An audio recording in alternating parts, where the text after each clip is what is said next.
Aš esu Indrė, atvažiavau iš Rokiškio, akinius nešiojau nuo paauglystės ir paskutiniu metu jie man pradėjo tiesiog trukdyti.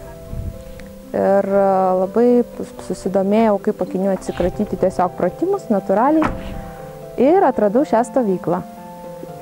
Savaitė buvo tikrai nuostabi ir visi lūkesčiai tikrai pasiteisino ir net buvo viršyti, nes šioje stovykloje gaunate ne tik pratimus ir ne tik pamokas, kaip atstatyti regėjimą, bet gaunate fizinių pratimų, gaunate rytinės mankštas, nuostabų maudymąsi ežere ryte.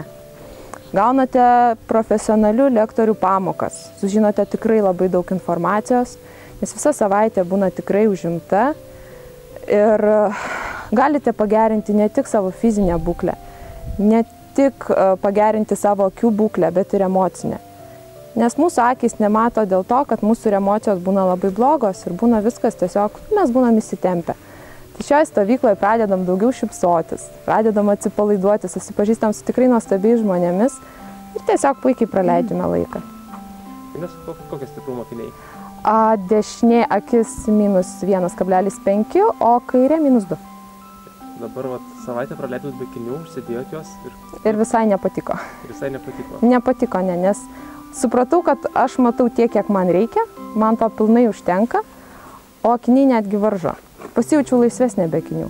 Galbūt, kai kažko nematai, tai tau gal to ir visai ir nereikia. Tiesiog jautiesi labiau atsipalaidavęs. Ar galvojat, kad galite visiškai atsisakyti akinių ir vaikščioti? Aš net nebejoju.